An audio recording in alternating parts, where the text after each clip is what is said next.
ulan ngayon. Plano pa naman namin magdagat pero hindi namin alam kung tutuloy kami.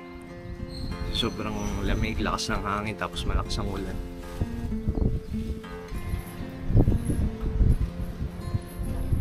Pero gusto talaga namin. So gagayak lang kami para makapunta na dun sa pupuntahan namin. Malapit lang yun dito. Let's go!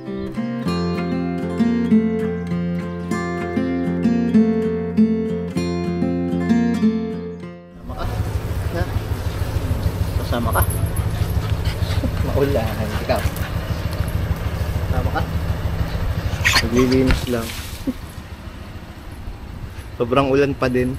Pero kailangan nating ilaban to. Pinapainit lang namin yung motor. Tapos larga na.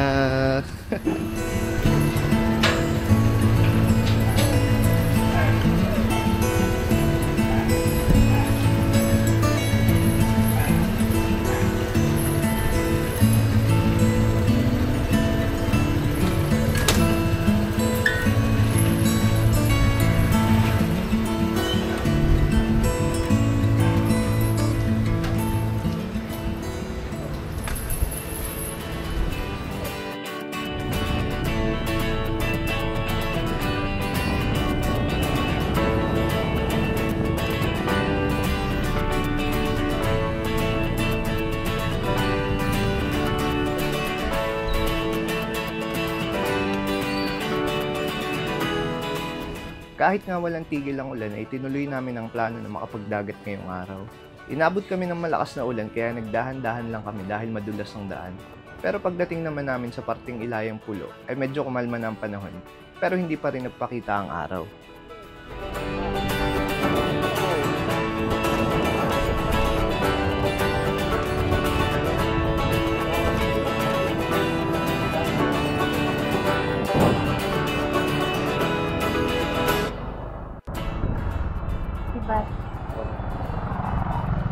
Ito na kami ngayon sa Kipot Bridge. Ibas pa. Hindi pa kami makakapag bangka. Hintayin pa natin mag high tide para makapunta tayo doon sa isla na pupuntahan namin. Namiss mo dito? I see it in your eyes. Yeah, I can read the signs. You need to get away. It's time we make a change. Oh, you know you'll always have me. Baby, I will always stay with you. So put your trust in me. We'll work it out, you'll see. If we get in a car and drive someplace. Malapit lang dito yung yung bahay nung pupuntahan namin. Yung makakasama namin ngayong araw. Ganda dito, oh. Malamig, guys.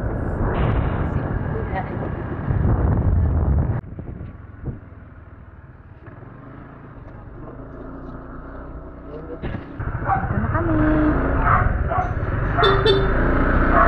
Hello.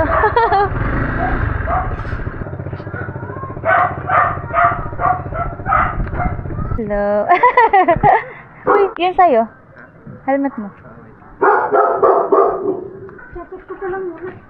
Kanahibas pa eh. Pero baka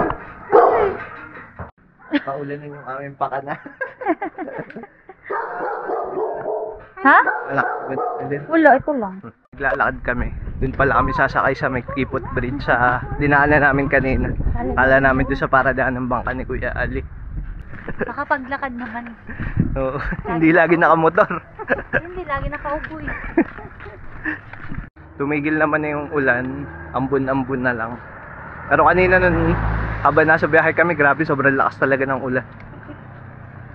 Papalad sa hangin. Baka hindi na tayo makabalik, malasing kayo. Doon na tayo sa mag-check-in tayo sa Titans. Dito na kami ulit ngayon sa Kipot. Ayan. Dito namin tatagpuin yung si Kuya Ali, yung bangka na sasakyan namin papunta din sa isla. Walang pakialam sa ulan. Laban na laban. Tamang-tamang paglalakad. Si Teya.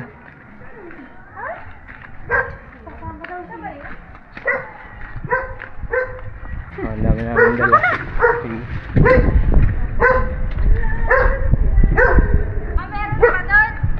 Wala na. Dinala na namin. Hello. Ang laki pala nung bangka na sasakyan namin. Kasi siguro mga 15 dito. Sakay na ulit. Nagano ka doon?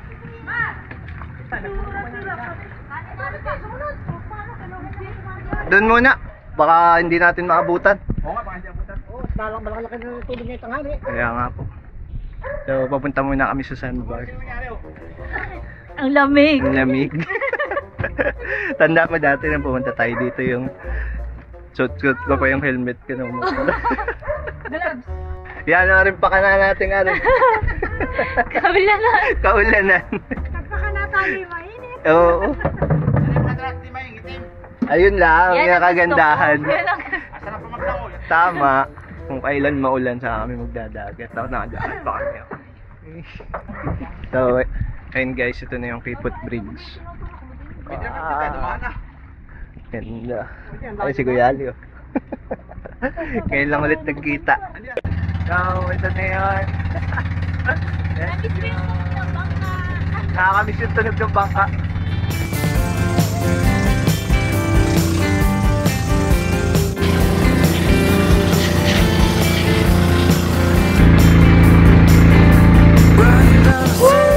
Mga kalahating oras din ang biyahe namin sakay ng bangka papunta sa aming unang destinasyon.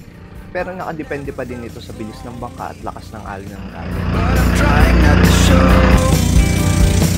They said it would be easy.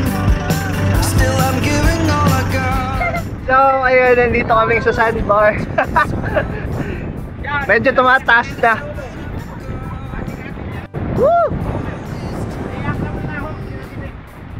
Ganda!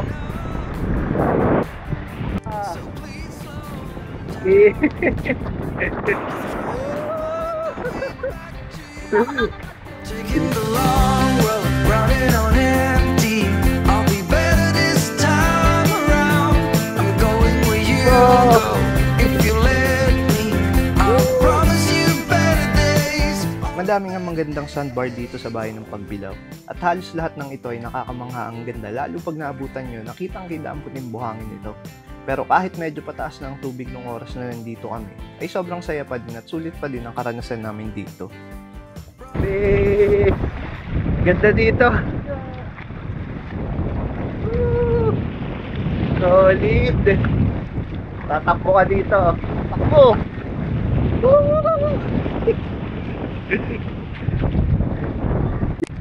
Apir! Apir!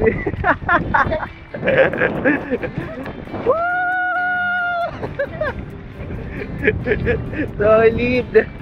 Ganda! Yes! Lamig. Hindi malamig. First time ko makapunta dito kasi dati may napuntahan na kaming maganda ring sandbar dito lang din sa Pagbilao. Woo! Ang ganda!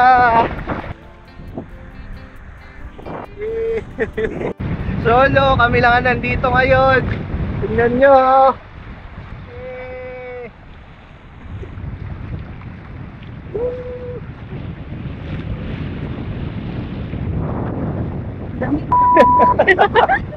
First time niya dito sa sandbar. First time Kami lang tao. tapos kami lang nandito.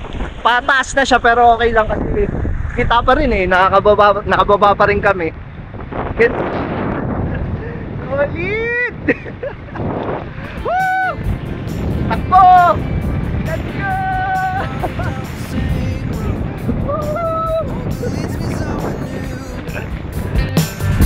Making up for lost time. Gonna make it right by you.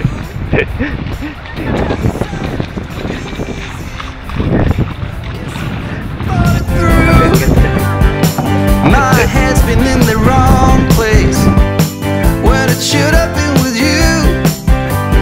All this time, it was never enough. So please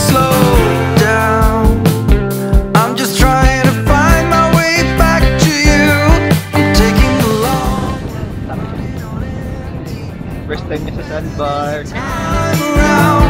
I'm going where you go. So, ganito yung merienda namin. Dito sa Sandbar. Naghihibas. Parang nga naghihibas na nga. Yan eh, ang start ng time, alauna. Alauna nga.